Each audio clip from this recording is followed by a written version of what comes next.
What's going on, everyone? Welcome back to another video. I'm Michigan Sports Talk here, and in this one, I'm going to be going over all the key takeaways from Michigan's dominant 52-17 victory over Rutgers. Going to be going over what they need to improve on, what they impressed people on, and what to take away from their victory at Rutgers. It's all going to be in this video, so if you guys aren't around here, make sure you guys go ahead, leave a like, subscribe for more, and let's go ahead and get right into today's video.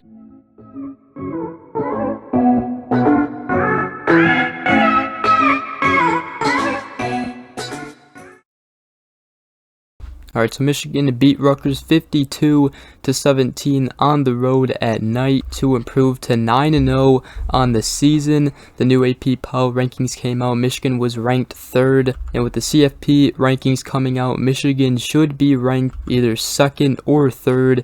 Those rankings come out Tuesday night. But let's go ahead and get into some key takeaways from this game. First of all, Blake Corum had another fantastic game, 20 carries, 109 yards, 2 touchdowns, padding his Heisman race stats. Donovan Edwards also had a very good game with 15 carries, 109 yards. He also had 3 receptions, 52 yards for a touchdown. So again, Edwards and Corum really stepping up in the game against Rutgers. But what I want to talk about, the first key takeaway from this one, Michigan played one of their worst first halves of the season, and they still beat Rutgers 52-17. Michigan was down 17-14 at halftime. On the first drive of the game, Michigan got a very good convincing touchdown, but then on the next drive, Rutgers blocked the punt and returned it for a touchdown. Michigan did get another touchdown. However, both of those touchdowns were on 4th and goal, and then Jake Moody missed 2 field goals. So Michigan only scored 14 points offensively in the first half, and defensively they let up a lot of big plays, including some deep balls to Sean Ryan, one deep ball to Sean Ryan, and then they got a field goal out of it, and then Chris Long had a very good reception, took it all the way near the red zone, and they tossed it up to Sean Ryan again, and DJ Turner was covering him, and he just was taller and stronger than DJ Turner, coming down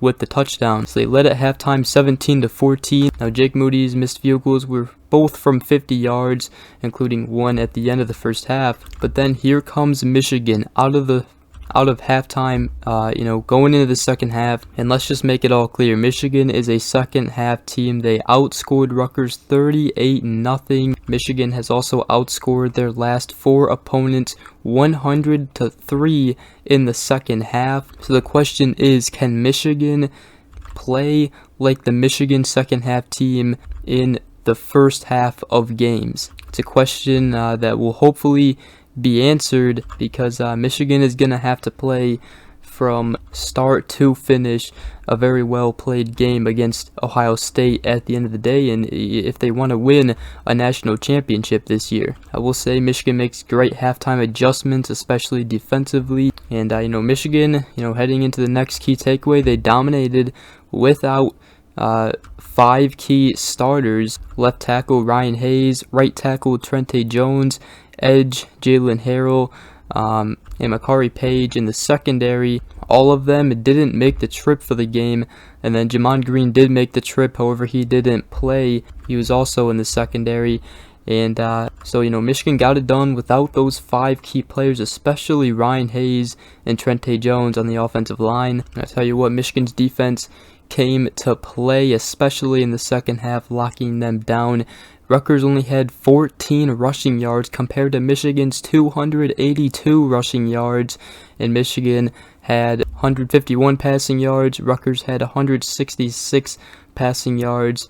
Michigan had a total of 433 total yards. Rutgers a total of 180 total yards. Now the next key takeaway, the red zone issues have seemed to clear up a bit. They had 1 field goal in the red zone. That was in the second half, when they already had 42 points. But in the first half, Michigan kind of was running the ball a lot like they normally do, and it took them 4 tries on 4th and goal to get the ball in, but they finally did, which very thankful that they did. But then in the second half, we saw JJ get to pass it more in the red zone. He had 2 passing touchdowns in the red zone, which was very cool to see. One was to Donovan Edwards, and the second one was to Cornelius Johnson. And I think we're going to see a lot more of that in the game against Ohio State. More of Michigan passing the ball, especially near the red zone, just because I think they're going to have to. They're really going to have to, mix up the offense, run it, pass it, and not just be this run-dominant team from start to finish, kind of like what they did against Penn State. However, last year, they did do it. They were a run-dominant team, and they ran it all over Ohio State.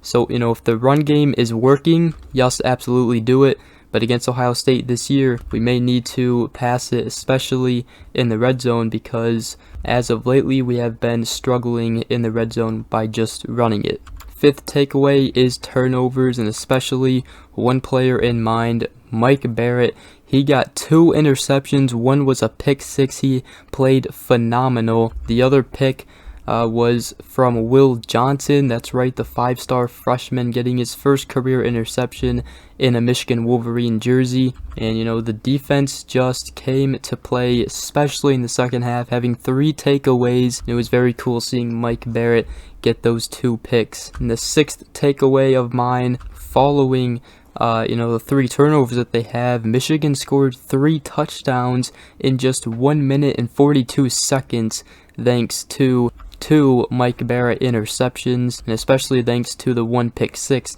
that he had. So that was very impressive. They scored 21 points in just 1 minute and 42 seconds of game time. So it was a very good, dominant second half performance by Michigan. Like I said, outscoring Rutgers 38-0 in the second half. And I tell you what, this team is no doubt one of the best teams in the country. You could even say that they are the best team in the country at this point. The only left undefeated teams now is Michigan, Georgia, Ohio State, and TCU. That's only 4 teams. Clemson, Tennessee, all lost yesterday, including 1 loss Alabama team. They went down to pick up their second loss of the season. But yeah, Michigan beats Rutgers 52-17 to improve to 9-0 on the season. Let me know down in the comment section below what you guys thought of this game. Let me hear some of your guys' key takeaways from the game. I think I, talked about most of them, touched up on a lot of the key takeaways from the game. And just want to talk a little bit about some stats here. JJ McCarthy, he went 13 for 27, 151 yards and 2 touchdowns.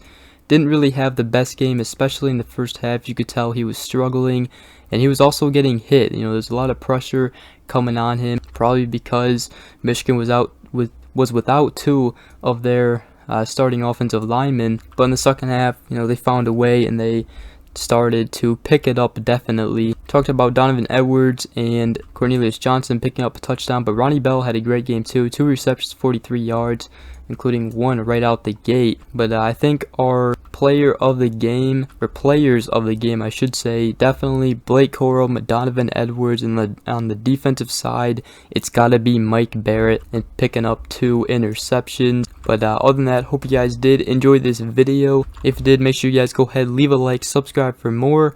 And Michigan beats Rutgers 52-17.